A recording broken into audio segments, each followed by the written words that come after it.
6절 하반절에 보면 구세 경건하지 아니할 자들에게 본을 삼으셨으며, 이 본이라고 하는 건 example, 이 말하자면 본보기를 가리킵니다. 이 말씀에 의지해서 성도가 기억할 본보기, 뭐 본이라고 해도 괜찮고 성도가 기억할 본보기, 이런 제목으로 오늘 새벽에 잠깐 말씀을 대언하고자 합니다. 성도가 기억할 본보기. 우리는 잘 잊어버리길 잘하는 망각의 존재들이고, 또 잘 잊어버리니까 또 행복하게 살 수도 있는 건 사실이지만, 그런 성경에 기록한 역사적 실제 사건, 영적 교훈, 이런 것들은 잊지 말고 늘 기억해야 합니다. 오늘 이 2장에서는 특별히 거짓 선지자들에 대해서 반드시 하나님께서 심판하실 것을 말씀하면서, 과거에 하나님이 어떻게 이 거짓 선지자들과 같은, 배도자들과 같은 그런 자들을 어떻게 심판했는가, 그 세 가지 성도가 기억해야 할, 정확하게 말하면 심판의 본보기 세 가지를 본문에 제시합니다. 그 첫 번째가 범죄한 천사들을 심판하신 거예요, 4절에. 두 번째는 옛 세상을 홍수로 심판하신 사건, 5절. 마지막 6절로 8절은 소돔과 고모라를 심판한 사건. 구약시대 아주 중대한 두 가지 대표적인 심판을 들려면 노아의 홍수 심판과, 그 다음에 다른 하나는 소돔과 고모라의 유황불 심판입니다. 이 심판은 장차올 이 세상을 불로 심판할 이 대심판에 대한 예표이기도 합니다. 특별히 홍수 심판은 물로 세상을 다스렸지만, 장차올 심판은 불로 세상을 심판할 거라는, 불로 심판하기로 가두어진 세상이 이 세상, 장망성이라. 우리 세상에 그렇다고 아무렇게 살라는 얘기는 아니지만, 본연이 다 듣고 배우고 믿은 이 사실을 안다면, 이 세상에만 소망을 둔다면 얼마나 어리석겠는가. 우리가 영원히 살 나라를 위해서 이바지하고, 또 그 나라에 참 보물을 쌓는 삶, 이게 영원히 가치 있는 삶이라고 할 수 있겠습니다. 성도가 기억할 세 가지 본보기, 그 첫 번째는 2장 4절에 하나님이 범죄한 천사들 용서하지 아니하시고 지옥에 던져 어두운 구덩이에 두어 심판 때까지 지키게 하셨으며 그랬죠. 범죄한 천사들을 심판하신 거예요. 이 천사들을 심판한 사건은 아담이 태어나기 전에, 즉 아담의 타락 이전에 하나님을 반역한 그 천사들을 심판하는 사건이. 이 천사는 뭐 가브리엘이라든지, 가브리엘 천사도 있고, 미카엘, 가브리엘은 뭐 좋은 소식, 기쁜 소식을 전해준 천사라면 미가엘 천사, 미카엘은 전쟁의 천사. 근데 그 중에 하나 이 루시퍼라고 하는 존귀하게 지음받은 천사장이 자기 주의를 지키지 않고 하나님을 반역하고 대적하다가 심판을 받습니다. 그래서 이 바깥 지상이 어두운 가운데로 내쫓김을 당하고, 그때 함께 쫓김을 받은 수많은 천사들이 있었는데, 이 천사들을 소위 우리는 이 악령들, 뭐 옛날 성경에는 귀신들이라고 말합니다. 이게 사탄은 대장이라면 이 귀신들은 졸개들이에요. 요새 뭐 점쟁이들, 단골레들, 법사들, 이런 사람들은 다 악령들, 귀신들의 영을 받아서 점도 치고 굿도 하는 거예요. 그런 사람들도 어느 정도 효험이 있다는 거 아니에요? 점쟁이. 뭘 좀 잘 알아맞힌 사람 보면 너 가만히 깔아야 되겠다, 그런 말 쓰는데, 점쟁이가 가만히 깔고 점치는 것처럼, 이게 점쟁이의 점이 좀 어느 정도는 맞는 이유는 그 귀신의 영을 힘입어가지고 점을 치니까 그러는 거예요. 바로 이 귀신의 대장이 사탄 혹은 마귀인데, 원래 이 사탄 마귀는 이 천상의 아주 존귀한 천사장 루시퍼로 지음받았는데, 자기 지위를 지키지 않고 교만하다가 하나님 앞에 심판받아 바깥 어두운 세계에 내쫓김을 당하는 거예요. 즉 하나님의 심판을 받았다는 거예요. 우리가 기억할 교훈이 있다면 자기 지위를 잘 지키고 교만하지 말라는, 항상 겸손하라는 게 우리가 기억해야 할 교훈이겠죠. 언제나 하나님이 세워놓은 위치가 있어요. 목사는 목사 위치, 또 뭐 장로님은 장로님의 위치, 권사님은 권사의 위치, 집사는 집사의 위치, 구역장은 구역장의 위치, 성가대는 성가대의 위치. 마치 그 별들이 오리온 자리나 북극성이나 북두칠성이나 항상 자기 자리를 지키면서 빛을 발하고 그 방향을 제시해 주는 것처럼 일정해야 돼. 예수 믿는 사람 새벽에 나오신 분들은 다 훌륭한 분들이에요. 그렇게 일정한 성도들이 있기 때문에 교회가 유지되는 것입니다. 뭐 반짝 뭘 뭐 요란하게 하고 큰일하고 그런 게 중요한 게 아니죠. 꾸준히 믿음을 지키고 이 믿음을 지킨 사람들이 많은 성도들의 모본이 되고 사표가 되도록 말이나 행동이나 태도나 그럴 때 그 영적 영향력이 전파됐죠. 자기가 얼마나 존귀한 위치, 천사장이라 하면 얼마나 존귀한 위치인데 하나님이 심부름을 할 영적 존재로서 거기에 만족하지 못하고 자신이 하나님과 같이 되려다가 하나님 앞에 심판받았는데 바로 이 거짓 선지자들이나 이 배도자들이 그런 결과에 직면하게 될 것을 샘플, 본보기로 보여준 것입니다. 두 번째는 옛 세상을 홍수로 심판했단 말이에요. 5절에 옛 세상을 용서하지 아니하시고 오직 의를 전파하는 노아와 그 7 식구를 보존하시고 경건하지 아니한 자들의 세상에 홍수를 내리셨으며 그랬죠. 옛 세상, 바로 이 노아의 홍수 이전 세상을 가리키는 거예요.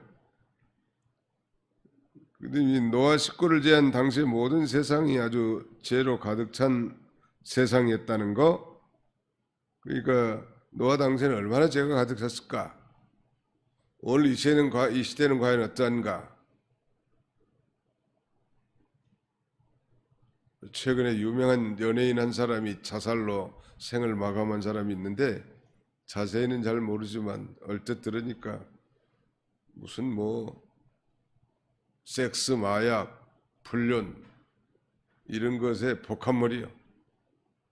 그 연예인을 미혹한 여성들도 나이가 그렇게 많지 않은 것 같은데 20대 후반이나 되고 그런데 아주 인생의 극단을 살면서 아주 뭐 죄를 죄로 여기지 않고 그야말로 저보다 더 죄가 더 가득 찰 수 있을까 할 만큼 가득 찬 세상이 지금 이 세상이에요. 그래서 세상이 혼란스럽고 그래서 예수님이 재림이 임박해졌고 예수님이 재림이 임박해 나가기 때문에 여러 그 배경들이 그 방향으로 흘러가잖아요. 연초부터. 앞으로 더 심하고 가중될 거라는 거 언제나 잊지 말고 어떤 세상이 와도 우리는 흔들리지 말고 이 믿음을 지킨 노아와 그 가족들처럼 묵묵히 자신의 구원을 건설하고 하나님 나라를 세워나가면서 믿음의 길을 걸어가는 그게 우리의 방점이 돼야 돼. 삶의 방점. 돈이라도 많이 벌어볼까? 세상을 찌삣찌삣하다가 그 롯의 처처럼 그 비참한 삶을 무익한 삶을 살 수밖에 없단 말. 옛 세상을 홍수로 심판하는 사건. 하나님은 죄악을 기뻐하지 않은 신이시오. 역설적으로 하나님은 거룩하신 하나님이시기 때문에 의를 행하면서 이 거룩한 길을 걸어가는 자와 함께 해주시고 그들과 동행해 주십니다. 아무리 세상이 복잡하고 어렵고 힘들어도 하나님이 살아계셔서 그 사람과 함께 하시기 때문에 또 살아가게 하시는 거예요. 어떻게 살까 걱정 안 해도 참으로 이 경건하게 사는 자, 의롭게 사는 자를 하나님 붙드시고 또 그 어려운 가운데서도 넉넉하게 살 수 있는 지혜와 또 능력을 하나님이 다 주신다.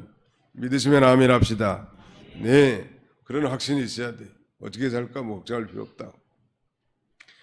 뭐 잘 아는 내용이니까 경건이 뭘까? 상당히 그 경건이라는 말을 우리가 이해는 하지만 설명하기가 곤란한 단어예요. 영어 성경 보니까 경건을 godliness라고 되어 있습니다. God, God는 하나님 아니요? 하나님다움, 하나님의 성품을 닮은 삶, 경건이. 야고보 기자는 경건에 대해서 하나님에 대해서는 첫째 하나님 앞에 바로 사는 거고 말씀대로, 둘째 다른 사람에 대해서는 고아나 과부와 같이 의지할 데 없는 사람들을 환난 중에 돌보는 삶이고, 셋째 자기에 대해서는 자기를 지켜 세속에 물들지 않는 삶이다. 이렇게 설명하고 있습니다. 하나님 앞에도 정직하고 바로 살고, 다른 사람, 불쌍한 사람, 의지할 데 없는 사람 경홀히 여기지 말고, 환난 가운데 있는 그들을 돌볼 줄 알고, 우리 교인 가운데 누가 결석했는가, 왜 결석했는가, 무엇 때문에 결석했는가 찾아서 기도해주고 도와줄지언정 비난하거나 악평하거나 그러지 말라. 항상 어려운 사람이 누가 있는가. 옛날 성도들은 그렇게 어려운 사람을 찾아서 기도해주고, 오른손이 한 걸 왼손이 모르게 쌀도 갖다 주고, 그래서 하나님은 보이지 않지만 그 시제를 베푸는 구제하는 그런 성도들의 삶을 통해서 과연 우리 하나님이 살아계시구나, 그걸 느끼는 것. 재작년에 세상 떠난 그 노방규 목사님은 세곡동에다 개척교회를 했는데 쌀이 떨어졌다니, 먹을 게 떨어지는 거예요. 그러니까 사모님은 덩치가 크잖아요. 바가지 팍팍 긁으니까 집에 어떻게 있겠어요. 그리고 뒷산에 가서 늘 기도했다고 하더라고요. 바가지, 사모님이 하도 바가지, 돈도 안 벌어오고 먹을 것도 없으니. 어느 날은 뭐 아주 숨 넘어간 듯이 소리치되 목사님 쌀이 2가마 났다는 거예요. 2가마. 세곡동에다 개척해야 하는데, 알고 보니까 그 세곡동에서 시집간 처녀가 그때는 안 믿었는데 예수를 믿고 구원받아가지고, 정말 이런 개척교회 어려운 당하는 목사님이 계시구나 하고 쌀을 2가마니를 갖다 줬다는 거예요. 쌀은 누가 갖다 준 거예요? 처녀가 아니고 하나님이 그렇게 그 당시의 처녀를 감동시켜서 그렇게 살게 하시는 하나님. 굶어 죽기도 힘들어. 그래서 우리 믿는 사람들 하나님이 다 돌보시기 때문에.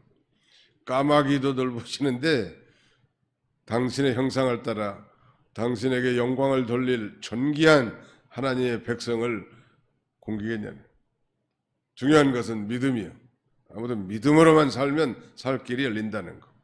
아멘. 믿음이 없어서 문제지, 믿음만 좋으면, 아니 교회 청소도 할 수도 있고 열심히 신앙생활하면 가만 놔두겠어요? 없는데 어떻게든 먹여 살려야지. 교회에서 목사가 걱정할 일이요, 그 일은. 문제는 없는 게 믿음이지요. 아무튼 이 경건이라는 건 그 대인관계에 있어서는 어려움 당한 사람들을 그 환난 가운데 돌보는 삶이 경건. 참 저분은 경건한 분이시구나. 말로만이 아니고 대신관계만이 아니라 대인관계에 있어서도 그렇게 해야 한다는 거. 마지막 하나는 소돔 고모라 성, 즉 소돔 고모라 도시를 심판하는 거예요. 6절을 보실까요? 소돔과 고모라 성을 멸망하기로 정하여 재가 되게 하사 후세 경건하지 않은 자들에게 본을 삼으셨으며 무고한 자들의 음란한 행실로 말미암아 고통당하는 의로운 롯을 건지셨으니, 이는 이 의인이 그들 중에 거하여 날마다 저 불법한 행실을 보고 들음으로 그 의로운 심령이 성함이라. 소돔 고모라,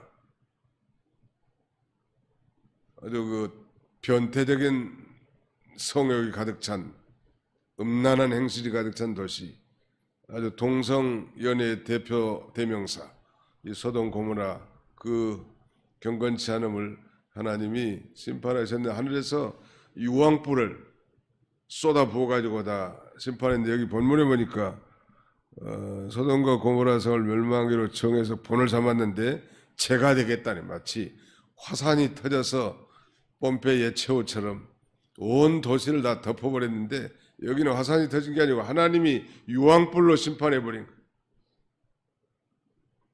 장차 이 핵폭탄 같은 게 유황, 폭탄이다, 유황이 들어있잖아요.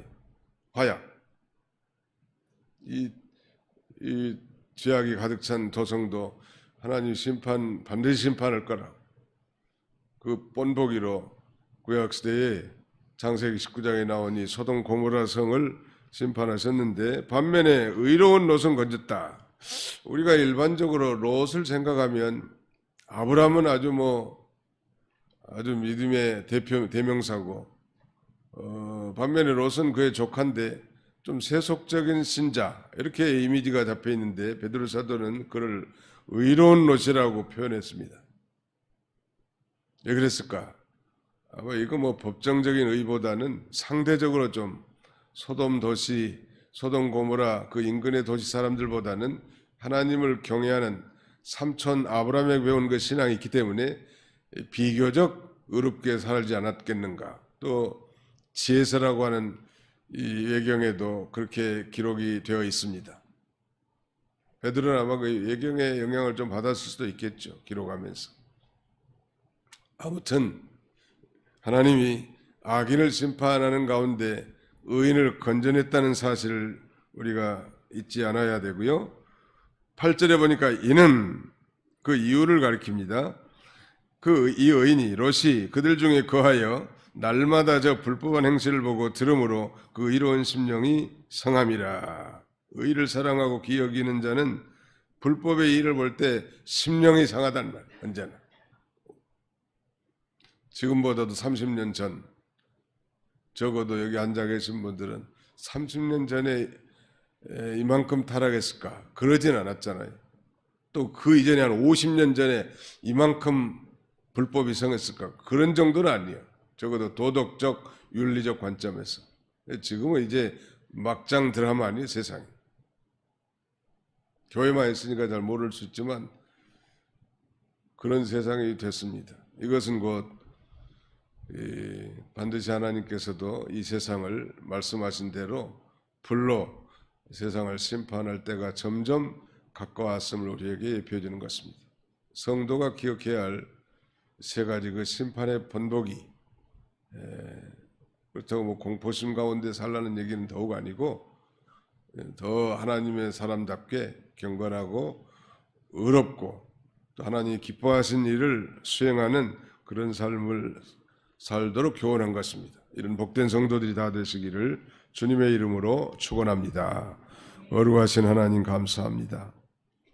하나님께서 이 베드로후서를 통하여 오늘 21세기를 살아가는 우리 성도들에게도 그 심판의 번복을 통하여 우리가 거룩하고 의롭고 경건하게 살도록 교훈하신 것 참으로 감사합니다.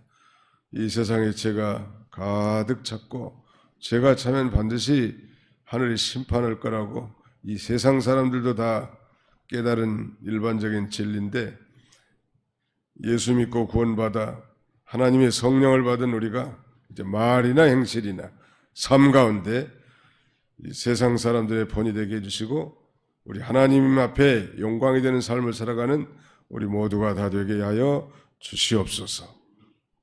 주께 모든 걸 맡기옵고 감사드리오며 예수님의 이름으로 기도하옵나이다. 아멘.